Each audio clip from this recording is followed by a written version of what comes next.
Bloomberg Audio Studios. Podcasts, radio, news.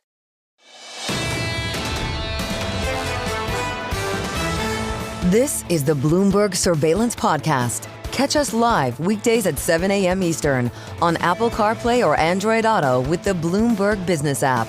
Listen on demand wherever you get your podcasts or watch us live on YouTube. If I were like a financial advisor, I'd be telling people just relax.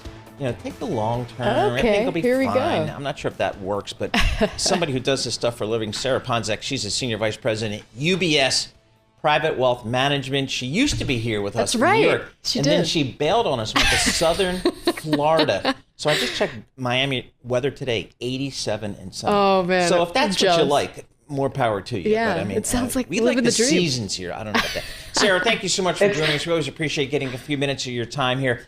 So what are the conversations you're having with your UBS clients these days? I mean, they've seen the markets whip around. They've seen, news just kind of move the market as it relates to tariffs and trade policy and maybe things they haven't really thought about too much in the past. What are your conversations like with your clients? Well, it's getting very toasty down here in South Florida, so gearing up for the summer. And I think based off your statement, Paul, you would make a great financial advisor. Yeah. I have no patience. Yeah.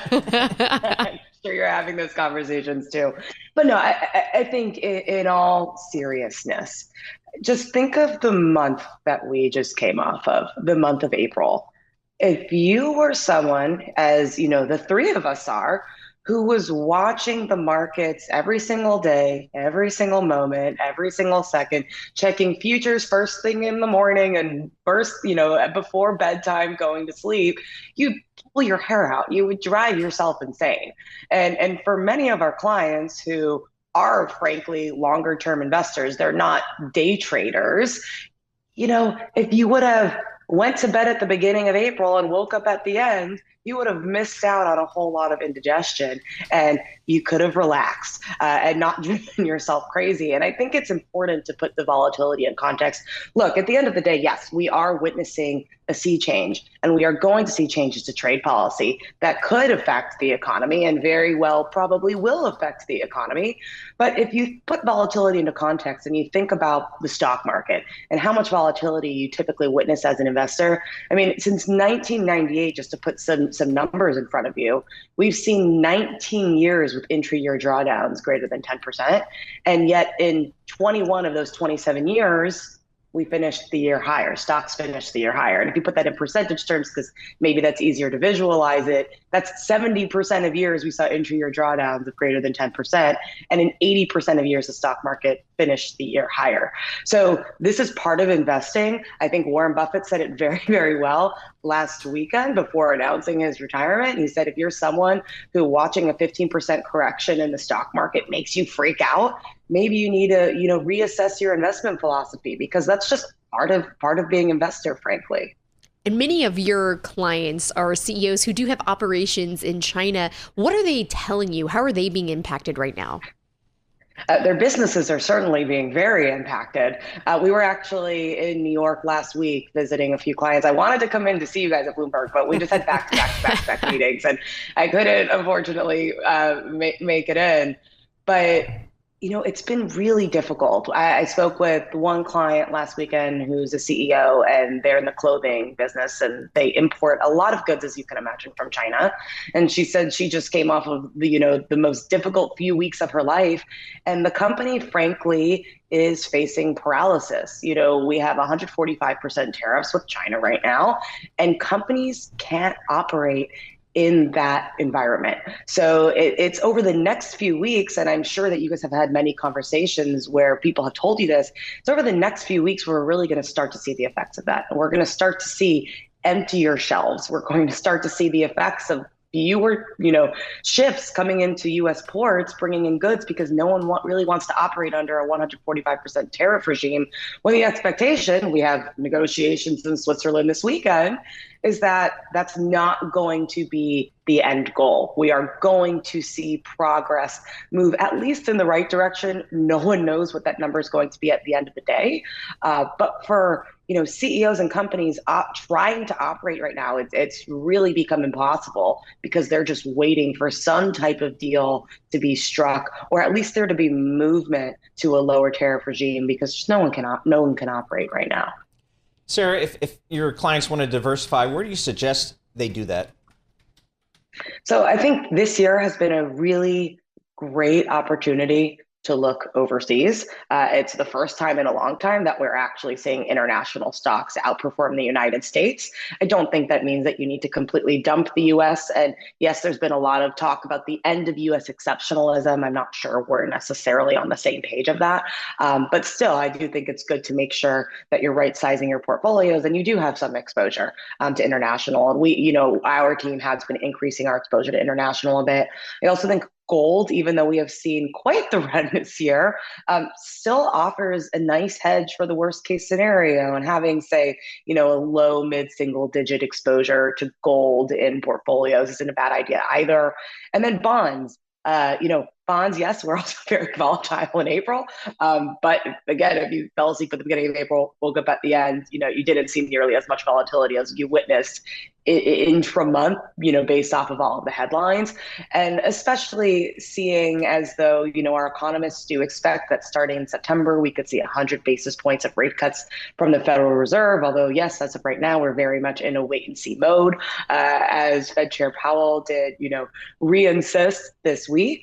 That would be something that would be reinvigorating to bonds. So bonds as well are a nice diversifier if you're someone who's not comfortable with, the ups and downs of stock market volatility every day. And then I would add one more to private markets, private equity, private credit, private real estate even. Those are areas of the market where you're not going to be witnessing the day-to-day volatility of stocks, but you still might get, equity-like returns. So, looking to, incorporate private markets into your portfolio if you're someone who can handle the illiquidity of those types of investments at least. What's the top question you're getting from your clients now? What the heck is going on? What should we be doing? I think it's so interesting. In April was obviously a month in which we were talking to clients every day. We were fielding multiple calls every day because there was concern. That has, ever since we've seen the rally, that's very much calmed down, which just, I think, gives insight into investor sentiment right now. People feel pretty comfortable after the latest equity rally. Everyone wants to know what next, but unfortunately, none of us have, insight into the administration. There was a headline that dropped this morning, from President Trump talking about 80% tariff rates. Maybe that's the best place to be for China. I don't think anyone believes that's really where we're going to end up. But everyone wants to know what's coming next. And unfortunately, no one has a crystal ball. And when we are operating in an environment where markets are so attuned to headlines in the day-to-day, that's when you really have to focus on, the long term, especially if it's a client who recently sold their business. They had a large liquidity event. They're sitting on a pile of cash. I mean, how do you deploy that? What's the right strategy to get that invested and not feel like you're paralyzed when the headlines are coming so quickly and there's so many twists and turns in the administration policies? Sarah, thank you so much for joining us. Always appreciate checking in with you, Sarah Ponczek. Good friend of Bloomberg. She's a senior vice president, UBS Private Wealth Management down there in South Florida, getting it done.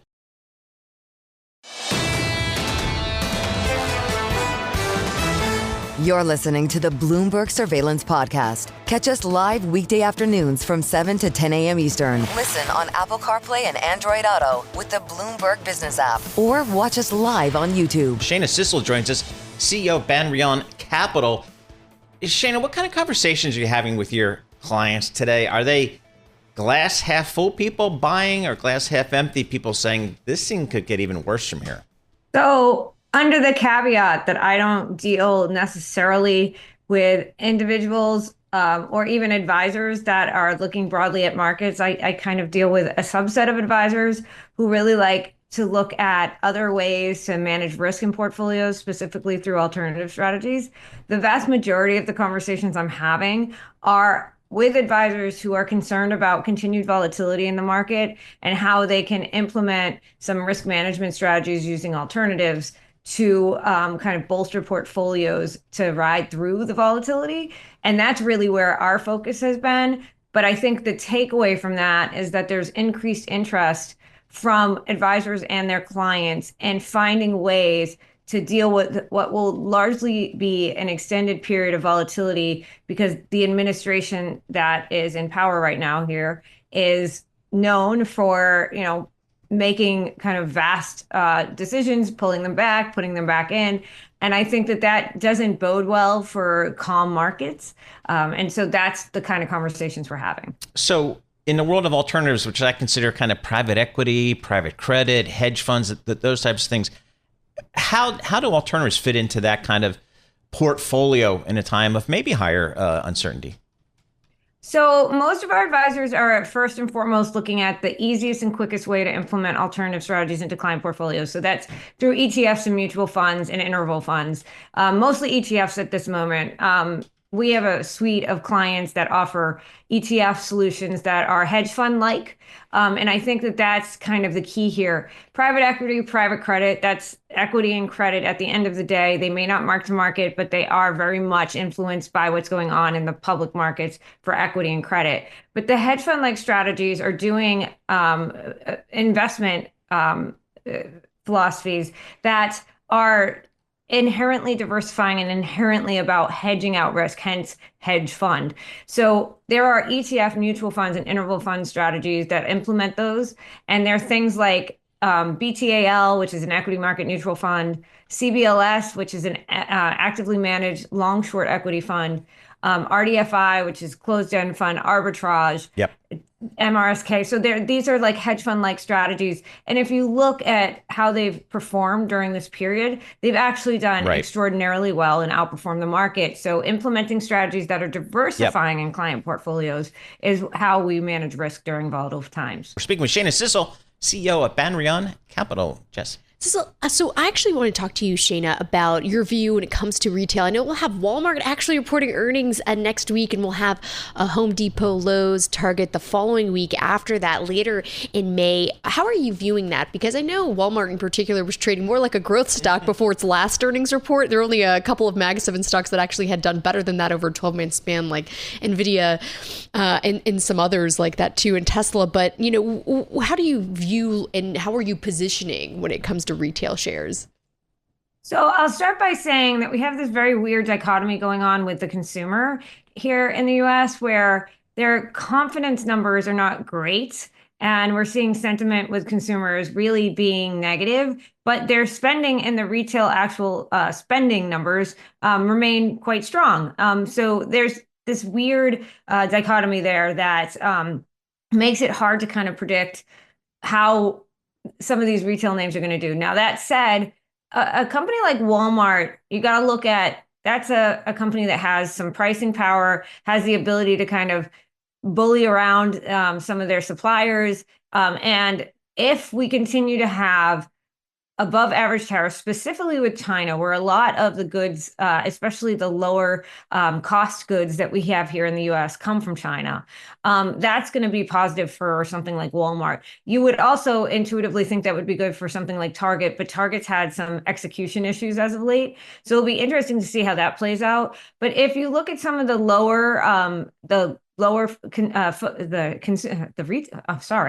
retail companies that are focused on the lower income consumer, they have done well, but it's kind of the middle of the pack names that have done best.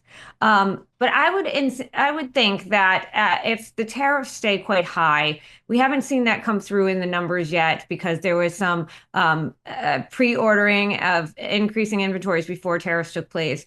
But I think as that changes, you might see the middle income consumers start to move into the Walmarts of the world. And that would be positive for a name like Walmart. But you have to be really particular where you pick your spots in retail, because retail is a very large space and it includes names like Nike and Adidas, Under Armour, and some of the apparel brands. And those brands will be disproportionately impacted by the tariffs. So I would probably stay away from apparel brands, shoes, things of that nature, anything that is manufactured overseas, specifically in China, and focus more on, like you said, like where you go to buy your groceries and things of that nature, where people are going to be wanting to save money because there's really no way to avoid the tariffs and other essential areas.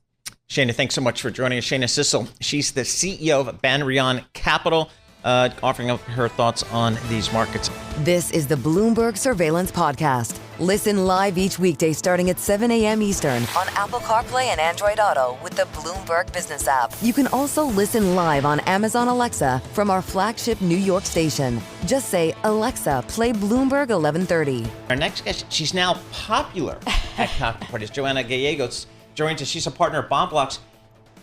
Where do you go? I mean, there's so much opportunity now in fixed income, Joanna, and your ETF structure has something for everybody, it seems. Where are you seeing the flows these days? Yeah, I think where we want to focus people's attention on is the income in fixed income. Yep.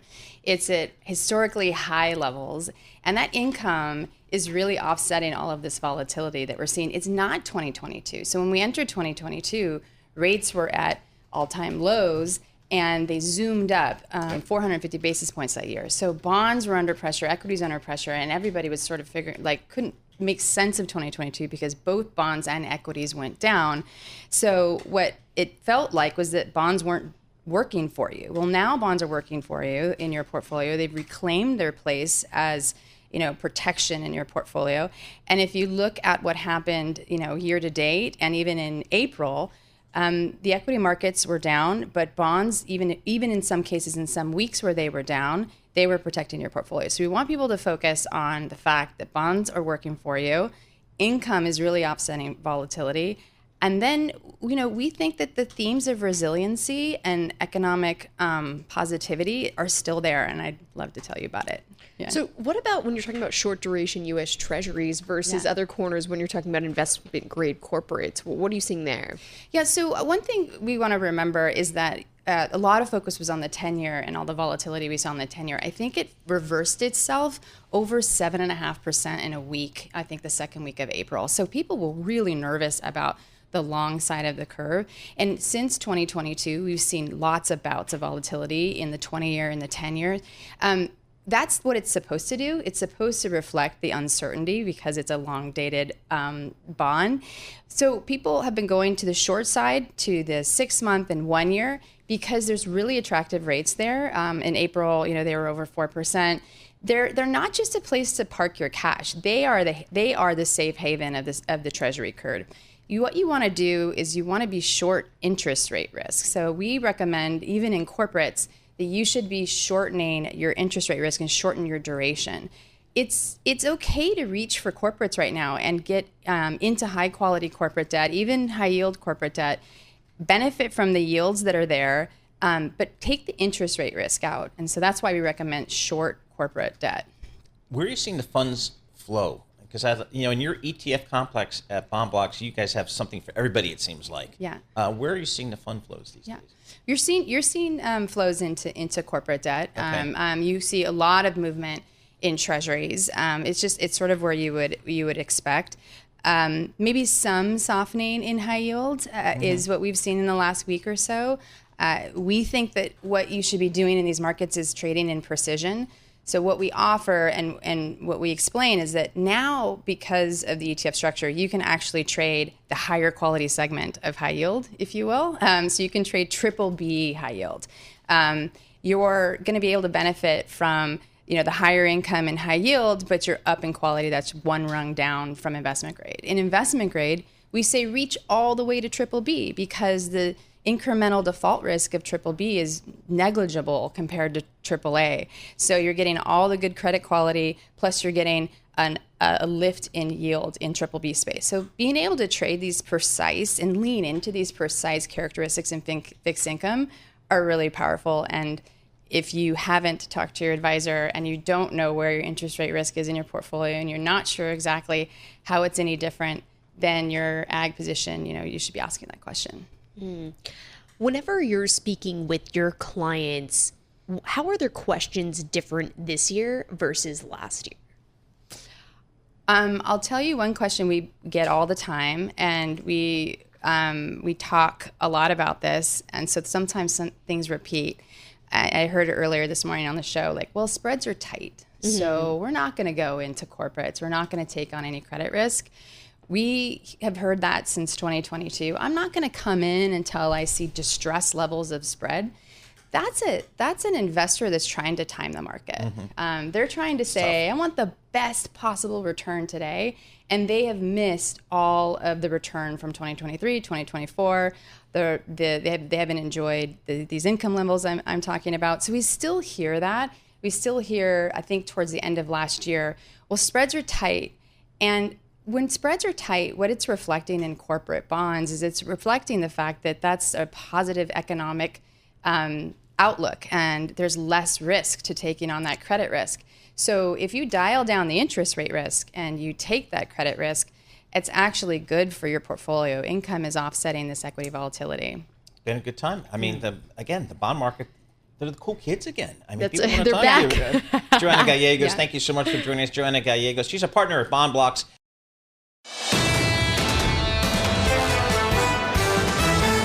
This is the Bloomberg Surveillance Podcast. Listen live each weekday starting at 7 a.m. Eastern on Apple CarPlay and Android Auto with the Bloomberg Business app. You can also watch us live every weekday on YouTube and always on the Bloomberg Terminal. Online jewelry retailer. I didn't know it was a thing until we met our next guest. Ankur Daga, he's the CEO. His firm is called Angara, Angara, online retailer. Ankur, thanks so much for joining us here in studio. Thanks for having me. You're the CEO of a business, kind of a global business. How are you guys in the jewelry business dealing with tariffs? Did tariffs impact the global jewelry business? Yeah, quite a bit. It's kind of the perfect storm. So diamond prices have been down 40 to 45% over the last 3 years. And is that because of the synthetic diamonds? Because of lab grown, exactly. Lab diamond. Yeah. Which is something I learned about recently. Okay, I didn't realize this. You can make it. Tell us what tell us lab about diamonds that. are. Yeah. So they're chemically, physically, optically identical to natural diamonds, but now 90% less. So they're a perfect substitute for natural. So the industry has been reeling because of that. De Beers revenue in 2022 was 6.6 billion. 2024 was 3.3 billion. So it halved. And this, with tariffs and with high gold prices, it's a double whammy now. So the industry is going to go through a lot in the very near term. Wow. I have so many questions. I didn't realize this was what if... I have a question, I don't know, for Lisa and Jess. Okay. Would you be indifferent to getting a real diamond versus a synthetic diamond? I was going to ask that question. That's what I was curious about. It's absolutely the same, except is it as strong? Does it last as long? Like right. How durable is this diamond on my finger? And it's lasted me 25 years so far. Yeah. I mean, will they last? It's the same thing. So there's not a jeweler in the world with a loop that could tell the difference. Chemically, physically, optically identical, both 10s on the Mohs scale. Yeah, it's still the hardest substance on Earth. Absolutely. So I go back to the question. Mr. Mateo were to say, hey, I've got this beautiful ring, but it's not real. You know what? I would be all for it. Okay. Yes, I would, because it's just a more affordable option. I would. I gotta say. Interesting. I don't know. I think I'd want the... See, this is a huge issue, I would think. All right, let's get back to the business at hand. How is your business? How is the online jewelry business these days? It's still quite strong. We've seen the industry overall has been flat for the last 3 months. But before that, we saw pretty substantial growth. We're starting to grow again now, but with uncertainty that's rising. Jewelry is interesting because it gets hit first in any downturn. And so we're a little bit, we're hopeful that doesn't happen, but we're being cautious at the moment. That's interesting too, just given the dynamic in recent years. Like, what's the setup moving forward? Like, what's the outlook that you see after the last few years between kind of the differences that we've talked about? Yeah, so if I was to rewind back to COVID was amazing for the jewelry industry, just in terms of people couldn't go out, they couldn't travel. All that money went to luxury goods, and jewelry was a prime beneficiary. It's interesting because you're not really going anywhere, so people were still buying jewelry. That's right. There was nowhere else to put money, so yeah. And so the industry really took off at that point. And there was a moderation in 23, 24 after that as people started going out again. And so we're starting to see growth again now after a while. So it's pretty exciting. I mean, we've seen e-commerce as a percent of total retail sales just explode during the pandemic. And a lot of folks said you kind of brought forward maybe 10 years of that growth into the pandemic. What's the e-commerce aspect, which is where you guys operate as a part of the overall jewelry business? So about 22% of US sales are online. So it's a pretty big number. And as you said at the beginning, it's surprising that people buy jewelry online, but it's a far better option in terms of price. There's so many reviews out there, and it's growing very quickly as overall portion of the market. So I guess what's kind of next for you moving forward? So we're just launching in India April 24th. It's a pretty exciting market for us. So just for context, so the overall jewelry industry worldwide is $400 billion, out of which $85 billion for the US and $85 billion for India. So they're the same size market. India is growing a lot faster at 10 to 15% per year, as opposed to 4% in the US. But interestingly, US GDP is $30 trillion. India's GDP is $4.3 trillion. So it's a 7x difference, but jewelry consumption is the same, which is pretty amazing. Why is that? Just cultural type of thing? It's cultural. When somebody's getting married, jewelry is a big part of what is gifted. And people think of it as a stable asset that's an inflation hedge. So it's an investment as much as something that's beautiful. All right. It's fascinating stuff. We love having you in our studio to learn about this business. And It's again, fascinating. We could spend the whole time on just, would you Right. you accept I would. a synthetic diamond versus the real one if it's the exact same? I don't know. I'm glad you asked it because It's I was crazy. figuring it out. I was like, how do I broach this question? All right, Ankur Daga, CEO of Angara Online Jewelry. We appreciate him coming in to our studios. This is the Bloomberg Surveillance Podcast. Listen live each weekday starting at 7 a.m. Eastern on Apple CarPlay and Android Auto with the Bloomberg Business app. You can also listen live on Amazon Alexa from our flagship New York station. Just say, Alexa, play Bloomberg 1130. Time for the newspaper segment with Lisa Mateo. Lisa, what do you got for us today? All right, this is for all the space fans. I'm sorry Tom Yep. Keene's not here. Exactly. On this one, okay? But this Soviet spacecraft, it is falling back to Earth after 53 years. It's called Cosmos 42. It launched back in 1972. Wow. So basically what happened, it was meant to travel to Venus, but then it malfunctioned after liftoff, entered into orbit around the Earth. So it's been orbiting. It's only about 3 feet in diameter, but it has this heat shield, so it could actually go through the atmosphere and land on Earth. We don't know where. That's the whole thing about it. That's what I was going to ask. Exactly. There's no word on where. Okay. Some people have said maybe some experts from the Space Force would place it over the Gulf of Oman, northeast of Africa, but really not sure yet. But it's also the space debris, because that can be a concern with things like this too. So that's another concern of it. Do we still have this? The Space Force is still a thing, right?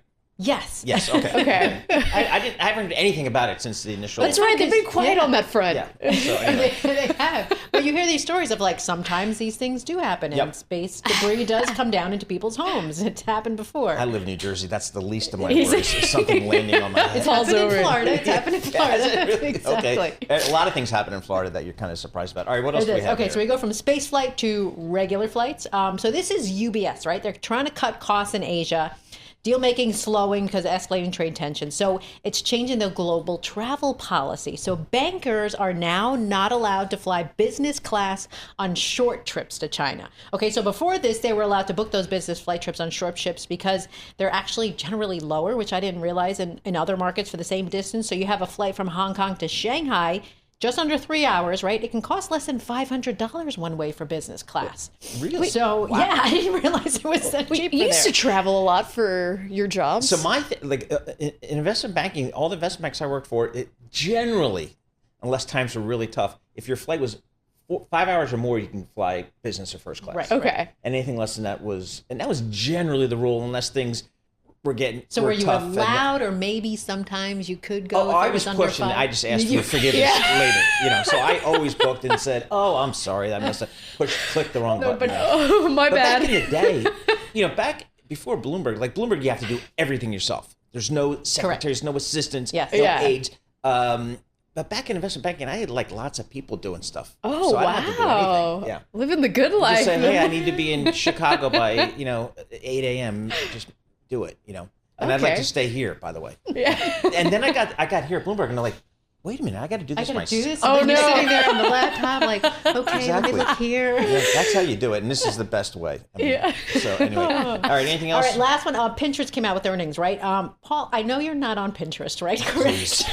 Jess, are you on Pinterest? I actually am not. I have friends who rave about it, though. Yes. Okay, so this is the point. Okay, so what's interesting is that the CEO is saying that their big audience is actually Gen Z. So that's those like up to 28. Okay. So they say that's where they go to shop because they're raised on like the internet is this visual content. So basically, millennials and Gen X, right? We had them all, but Gen Z has Pinterest.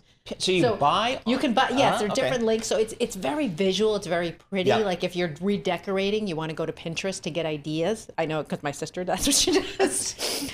But they're saying it's attracting advertisers because they like that group because Gen Z is the one who's starting like a lot of firsts. Like they're the first to get insurance or their first credit card. Like that's that time. So they're saying they want to attract these. So now advertisers are coming in. That's why their shares were up this morning too. I was trying to explain to my youngest the whole concept of the yellow pages. Really? That wasn't a thing for them? Because he's like, how come I see trucks going by that are just AA plumbing? Because the yellow pages, A comes first and blah, blah, blah. That's my God. Crazy. So times have changed. Lisa Mateo, newspapers, thank you very much for that. This is the Bloomberg Surveillance Podcast, available on Apple, Spotify, and anywhere else you get your podcasts. Listen live each weekday, 7 to 10 a.m. Eastern on Bloomberg.com, the iHeartRadio app, TuneIn, and the Bloomberg Business app. You can also watch us live every weekday on YouTube and always on the Bloomberg Terminal.